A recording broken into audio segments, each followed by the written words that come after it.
दोस्तों, इस खौफनाक केस के पीछे की असली सच्चाई जानकर आपके रोंगटे खड़े हो जाएंगे और आप किसी से प्यार करना भी छोड़ देंगे।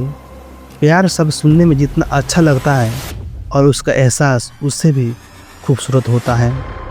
कहते हैं अगर एक सच्चा प्यार करने वाला मिल जाए तो ज़िंदगी स्वर्ग बन जाती है। लेकिन आज के इस मॉडर्न ज़माने में लोग प्यार कम और शारीरिक सुख की इच्छा ज़्यादा रखते हैं। आपने आज तक अपनी ज़िंदगी में प्यार के लिए सबसे अजीब काम क्या किया है? हम सभी कभी ना कभी अपनी ज़िंदगी में किसी एक के प्यार में आकर कुछ गलतियां कर जाते हैं, लेकिन इस लड़की ने जो किया है वो इतना खतरनाक साबित हुआ कि इसे अपनी जान गंवानी पड़ जाती है। जी हाँ दोस्तों, इस खौफनाक हादसे की पूरी सच्चाई जानने के लिए इस वीडियो को अंत तक जरूर देखिएगा, ताकि आप इस सच्ची घटना से कुछ सीख हासिल कर सके और सुरक्षित रह सके। दोस्तों, ये सच्ची कहानी है भारत की राजधानी दिल्ली की। दिल्ली से लगभग 50 किलोमीटर दूर हरियाणा का एक गांव है झज्जर। इस गांव में एक परिवार रहता है जिसकी 2 बेटियां हैं। दोनों बेटियां पढ़ाई के लिए दिल्ली रहती थी। वह दोनों ही अपने घर पर अपने माँ बाप से रोजाना बातें किया करती थी। एक दिन अचानक बड़ी बेटी, जिसका नाम निक्की था, उसका कॉल नहीं आता है। परिवार को लगता है कि बेटी पढ़ाई में बिजी होगी, इसलिए उसने कॉल नहीं किया। इसलिए घर वाले उसे डिस्टर्ब नहीं करना चाहते थे। लेकिन अगले दिन भी निक्की का कॉल नहीं आया। इसलिए घर वालों को लगा कि आखिर निक्की का कॉल क्यों नहीं आ रहा है। इसलिए घर वाले खुद निक्की को कॉल करते हैं, लेकिन निक्की का नंबर स्विच ऑफ जा रहा था। परिवार वाले अपनी छोटी बेटी को कॉल करते हैं और उन्हें पता चलता है कि उनकी बड़ी बेटी निक्की अपने दोस्तों के साथ घूमने गई हुई है। दोनों बेटियां पढ़ाई में अच्छी थी और परिवार से ज़्यादातर अपनी सभी बातें शेयर किया करती थी। तो माँ बाप के लिए यह बात थोड़ी अटपटी लगी कि बेटी बिना पूछे घूमने गई हुई है। माँ बाप अपनी बड़ी बेटी का नंबर तभी ट्राई करते हैं, मगर जब बड़ी बेटी का नंबर नहीं लगता है तब वो अपनी छोटी बेटी को कॉल करते हैं और पूछते हैं कि निक्की कहाँ है। तब तक उनकी छोटी बेटी कहती है कि निक्की दीदी अपने दोस्तों के साथ घूमने गई हुई है। तब माँ बाप कहते हैं कि निक्की का नंबर बंद जा रहा है, तो उसके दोस्तों से पूछो वह कहाँ है और कैसी है। जिसके बाद निक्की की छोटी बहन निक्की के एक दोस्त को कॉल करती हैं। तब उसे पता चलता है कि निक्की अपने फीमेल फ्रेंड के साथ नहीं बल्कि मेल फ्रेंड के साथ घूमने गई हुई है, जिसका नाम साहिल गहलोत है। अब छोटी बेटी अपनी बड़ी दीदी निक्की से बात करने के लिए साहिल को कॉल करती हैं। साहिल फ़ोन उठाता है और उससे बताता है कि उसकी शादी है, वो अपने फंक्शन में बिजी हैं, इसलिए निक्की के साथ घूमने नहीं जा पाया। निक्की का घूमने का प्लान कैंसिल करने का मन नहीं था, इसलिए वह अकेली ही घूमने के लिए चली गई। यह सभी बातें सुनने के बाद छोटी बेटी अपने माँ बाप को सारी बातें बताती हैं। निक्की के पिता अपनी छोटी बेटी से साहिल का नंबर मांगते हैं और उससे खुद बात करते हैं। साहिल निक्की के पिता को बताता है कि अंकल, मेरी शादी है, मैं उसमें बिजी हूँ। हम लोगों का घूमने का प्लान जरूर था, लेकिन मैं अपने फंक्शन में बिजी हूँ, इसलिए जा नहीं पाया और निक्की अकेले ही निकल गई। उसका फ़ोन भी मेरे पास है। पिता को यह कहानी समझ नहीं आई। वह मन ही मन सोच रहा था कि निक्की माँ बाप को तो बिना बताए कहीं जा नहीं सकती हैं। ज़रूर कुछ ना कुछ गड़बड़ है, क्योंकि निक्की कभी भी अपना फ़ोन किसी के पास नहीं छोड़ सकती थी, वह भी तब जब वह अकेली कहीं घूमने जा रही हो। निक्की के माता पिता बहुत परेशान हो गए। उन्हें कुछ समझ नहीं आ रहा था कि वो करे तो क्या करे। यह बात वहीं माता पिता समझ सकते हैं। इसकी जवान बेटी बिना बताए कहीं चली जाए। वह सोचते हैं कि 1-2 दिन देख लेते हैं, क्या पता निक्की वापस आ जाए। इसी बीच निक्की के दोस्त साहिल की शादी हो जाती है और वह अपनी नई ज़िंदगी में और रस्म में बिजी हो जाता है।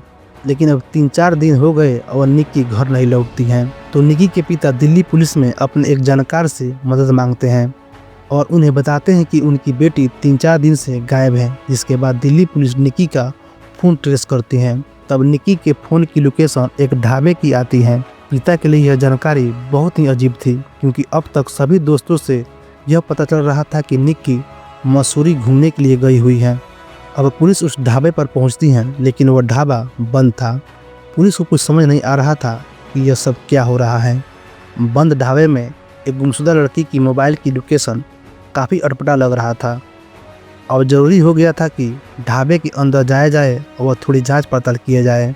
थोड़ी देर के बाद पुलिस ढाबे के अंदर जाती है चारों तरफ देखती हैं लेकिन उन्हें कुछ नहीं मिलता है। कुछ देर जांच पड़ताल करने के बाद पुलिस वाले ढाबे से बाहर निकल ही रहे थे कि एक पुलिस वाले की नज़र कोने में रखे एक फ्रिज में पड़ती है जो दीवार की तरफ उल्टा रखा हुआ था। फ्रिज के चारों तरफ से रस्सियों से बांधा गया था और सबसे बड़ी बात यह थी कि बंद ढाबे में भी फ्रिज चालू थी। जिसके बाद पुलिस वाले फ्रिज खोलते हैं और फ्रिज खोलते ही उन्हें जो दिखा उसे देखकर सभी पुलिस वालों के होश उड़ जाते हैं, क्योंकि उस फ्रिज में निक्की की डेड बॉडी मिलती है।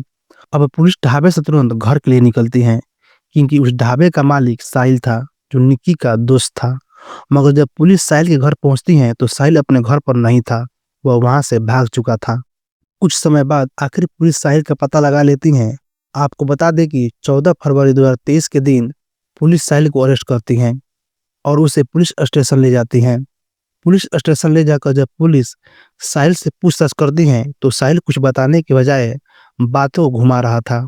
मगर पुलिस की खातिरदारी करते ही साहिल एक एक बात को तोते की तरह पुलिस को बताने लगता है। साहिल सारी कहानी उगलना शुरू करता है।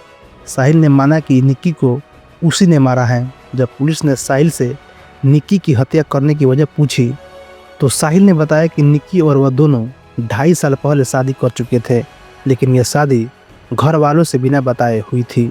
और फिर खुलते हैं पास्ट के कुछ सीक्रेट्स। दरअसल साल 2018 में निक्की और साहिल दोनों ही अपने अलग अलग एग्जाम की तैयारी करने के लिए दिल्ली आए थे, जहां दोनों की मुलाकात बस में एक ही ग्रुप से कोचिंग जाने में हुई थी। बार बार मिलने से दोनों में जान पहचान हुई, उसके बाद दोस्ती हुई और फिर यह दोस्ती प्यार में बदल गई। लेकिन इसके बाद दोनों ने कुछ ऐसा किया जो शायद नहीं करना चाहिए था। 1 अक्टूबर 2020 को दोनों ने शादी कर ली बिना अपने घर वालों को बताए। केवल यह बात साहिल और निक्की ही जानते थे। दोस्तों, हमारी सोसाइटी में शादी एक सोशल फंक्शन की तरह है और इसे एंजॉय किया जाता है। इसमें सैकड़ों लोग मौजूद होते हैं। इसके हमें काफ़ी फायदे भी होते हैं, लेकिन इस सिगरेट रखने का जो नुकसान होता है उसका एग्जाम्पल है निक्की और निक्की का यह केस। आपको बता दें कि निक्की और साहिल शादी करने के बाद भी अपने घर वालों को यह बात नहीं बताते हैं। शादी करने के बाद कुछ दिनों तक दोनों साथ रहते हैं, मगर निक्की ने अपनी पढ़ाई कंटिन्यू रखी। लेकिन कुछ समय बीत जाने के बाद साहिल अपने घर वापस लौट गया। अब साहिल के घर वालों ने साहिल की शादी के लिए रिश्ते ढूंढना शुरू कर दिया। फिर किसी तरह से हिम्मत करके साहिल ने अपने घर वालों को बताया कि वह निक्की नाम की एक लड़की से शादी कर चुका है। जब साहिल के घर वालों को निक्की की कास्ट के बारे में पता चला तो उन्होंने निक्की को एक्सेप्ट करने से मना कर दिया। अब एक तरफ साहिल निक्की को कुछ भी नहीं बता रहा था और दूसरी तरफ साहिल के घर वाले साहिल का रिश्ता तय कर चुके थे, क्योंकि साहिल के घर वालों को यह बात पता थी कि निक्की और साहिल दोनों की शादी हो चुकी है। अब दूसरी शादी जो भी होगी वह हिंदू मैरिज एक्ट 1954 के तहत इनलीगल होगी। इसलिए साहिल के घर वाले जानबूझकर यह रिश्ता एक ऐसी जगह फिक्स करते हैं जहां खानदान लंबा चौड़ा नहीं होता है। फाइनली 9 फरवरी का दिन आता है और साहिल उस दिन सगाई कर लेता है और निक्की को कुछ भी नहीं बताता है। अचानक सगाई वाले दिन ही साहिल की एक कजन साहिल की सगाई वाली फोटो को अपनी स्टेटस पर लगाती है। निक्की की एक दोस्त साहिल की कजन की फ्रेंड थी। जब वह यह स्टेटस देखती हैं तो इस फोटोग्राफ को निक्की को फॉरवर्ड कर देती हैं। निक्की फोटोग्राफ देखते ही आग बबूला हो जाती हैं। निक्की को साथ में यह भी पता चलता है कि आज तो सगाई थी लेकिन कल ही इसकी शादी होने वाली है। निक्की साहिल को कॉल पर कॉल करना शुरू कर देती है। सगाई का दिन था, घर में भीड़ भाड़ थी। साहिल किसी तरह से निक्की को थोड़ी देर रुकने के लिए बोलता है और प्रॉमिस करता है कि वह सब कुछ फिक्स कर देगा। वे जिसने अब तक सब बातें छुपा कर रखी थी वह क्या फिक्स करता है। खैर, वह रात को निक्की के दिल्ली वाले फ्लैट में आता है जहां पर निक्की और उसकी बहन रहती थी।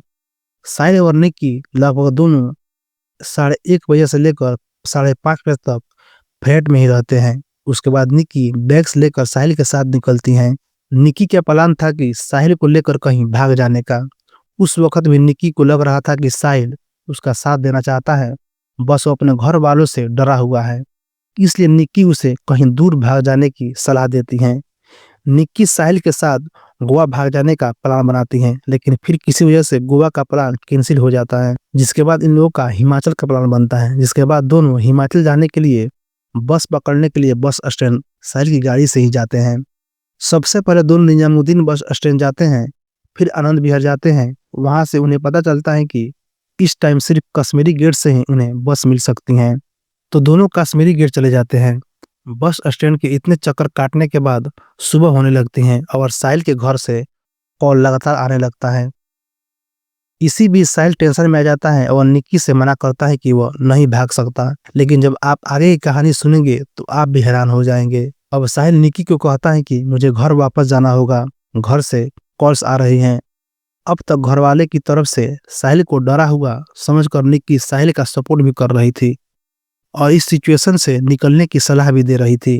लेकिन अब जब साहिल घर वापस लौटने की बात करता है तो निक्की को गुस्सा आने लगता है और निक्की साहिल को धमकी भी देती है कि वह उन दोनों की मैरिज सर्टिफिकेट को ऑनलाइन वायरल कर देगी और पुलिस में कंप्लेंट भी करेगी और शादी में आकर हंगामा भी करेगी। यह सारी बहस और लड़ाई करते करते साहिल गाड़ी को निगम बोध के शमशान घाट की ओर मोड़ देता है। अब दोनों निगम बोध शमशान घाट की पार्किंग लड़ाई कर रहे थे। टाइम बीतता जा रहा था और साहिल को अपने घर जाने की जल्दी थी, जिसके बाद साहिल गुस्से में फोन के चार्जर का डाटा केबल निकालकर उस डाटा केबल से निक्की का गला घोंट देता है। केबल के पतले और टाइट होने की वजह से निक्की अपने आप को नहीं बचा पाती हैं और वहीं दम घुटने की वजह से उसकी मौत हो जाती है। अब साहिल निक्की की लाश को सीट बेल्ट से बांधकर गाड़ी चलाना शुरू करता है और जिस समय सुबह भी हो गया था, यह सारा काम हो रहा था, कोई भी गाड़ी के अंदर क्या हो रहा है नहीं देख पा रहा था। साहिल गाड़ी चलाते चलाते दिल्ली से लगभग 40 किलोमीटर दूर अपने ढाबे पर पहुंचता है। ढाबे पर पहुंचने के बाद गाड़ी को पार्क करता है और निक्की की लाश को गाड़ी की डिक्की के अंदर डाल देता है। जिसके बाद साहिल के कजन्स और कुछ दोस्त ढाबे पर आते हैं, साहिल के लिए नए कपड़े लाते हैं। साहिल अपने कपड़े चेंज करता है। वह लोग निक्की की लाश को फ्रिज के अंदर डालकर वहां से निकल जाते हैं। घर जाकर साहिल शादी की तैयारी में लग जाता है और रात को दूल्हा बनकर बारात लेकर दूसरी लड़की से शादी करने पहुंच जाता है। 10 फरवरी 2023 का दिन साहिल की जिंदगी का बहुत ही अहम दिन था। सुबह पहले अपनी पहली पत्नी का मर्डर करता है और रात को दूसरी शादी। अब 11, 12 और 13 तारीख को साहिल निक्की की बहन और पापा से लगातार बात कर रहा था और कह रहा था कि मेरी शादी है, मैं बिजी हूँ। निक्की घूमने गई है, 2-3 दिन में लौट कर आ जाएगी। लेकिन निक्की के पिता को दाल में काला लग रहा था। वह पुलिस में जाकर जानकार से मदद भी मांग चुके थे और बार बार साहिल को और साहिल के पापा को कॉल भी कर रहे थे। 3 दिन बाद भी जब निक्की के पापा साहिल के पापा को कॉल पर कॉल करे जा रहे थे तो फ्रस्ट्रेशन में आकर साहिल के पापा के मुंह से निकल जाता है कि आप मान लीजिए कि मेरे लड़के ने आपकी लड़की को मार दिया है। तो निक्की के पापा को सबसे पहले साहिल के पापा से ही पता चलता है कि शायद निक्की अब इस दुनिया में नहीं है। और फिर सुबह अगले दिन निक्की का मोबाइल ट्रेस होने की वजह से निक्की का लाश भी मिल जाता है और साहिल भी अरेस्ट हो जाता है। अरेस्ट होने के बाद और भी ज़्यादा पत्ते खुलना शुरू हो जाता है। जैसे कि 9 फरवरी को जब निक्की को साहिल की सगाई वाले दिन पता चला कि वो कहीं और शादी करने के चक्कर में है, उसी दिन साहिल अपनी फैमिली से यह सारी बातें डिस्कस करता है और साहिल की फैमिली निक्की से छुटकारा पाने के लिए उसका खून करने के लिए सलाह देती है। इसका मतलब यह था कि साहिल निक्की के घर आया था तो वह इस प्लानिंग से आया था कि वह निक्की को मार देगा। लेकिन शायद निक्की की बातें साहिल को थोड़ी देर के लिए इमोशनल कर गई, इसलिए मारने में थोड़ी देर हो गई। पहले साहिल का प्लान था कि वह चलती गाड़ी से किसी और गाड़ी के सामने निक्की को धक्का दे देगा और एक एक्सीडेंट डेथ का सीन बनाएगा। लेकिन उसका यह प्लान फेल हो गया। जिसके बाद बात करते करते धीरे धीरे वह गाड़ी निगम बोध शमशान घाट की ओर ले जाता है। सोचने वाली बात यह है कि जिसका प्लान शहर से ही भागने का हो, जो 3 बस स्टैंड के चक्कर लगा चुका हो, वह शहर के शमशान घाट के पार्किंग में क्यों जाएगा। और इससे भी ज़्यादा सोचने वाली बात यह है कि जिस वक्त गाड़ी शमशान घाट के पार्क की तरफ जा रही थी उस वक्त निक्की ने ऑब्जेक्शन क्यों नहीं किया, और अगर उसने किया तो क्या कहकर साहिल ने उसका दिमाग शांत किया होगा। आगे साहिल का प्लान था कि जब वह अपने हनीमून पर जाएगा तो निक्की की लाश को एक बैग में भरकर उसकी लाश को खाई में फेंक देगा। लेकिन इससे पहले कि वह यह सब करता, पुलिस को निक्की की लाश मिल जाती है। वैसे इस कहानी के बहुत सारे पत्ता खुलना अभी बाकी हैं। इतने दुखद और घूमे हुए क्राइम केस से हम यही सीख कर जाते हैं कि कुछ चीज़ें सोसाइटी में ओपन होना भी बहुत ज़्यादा ज़रूरी है। जैसे कि शादी का सोशल होना, घर वालों के टच में रहना। अगर निक्की भी शारदा की तरह अपने घर वाले के टच में नहीं होती तो आज साहिल हनीमून पर होता और निक्की की लाश किसी खाड़ी में होती। दोस्तों, इस पूरे घटना को सुनाने का उद्देश्य किसी को परेशान करना नहीं है, बल्कि आपको जागरूक करना है ताकि आप ऐसी घटनाओं से बच सके और साथ ही और लोगों को भी बचा सके। दोस्तों, इस पूरी घटना को सुनाते सुनाते मेरी भी आंखें भर आई। मगर आप इस तरह की घटना के बारे में क्या सोचते हैं? अपने विचार को कमेंट में हमारे साथ जरूर शेयर करें और साथ ही चैनल को भी सब्सक्राइब जरूर से कर लें। धन्यवाद।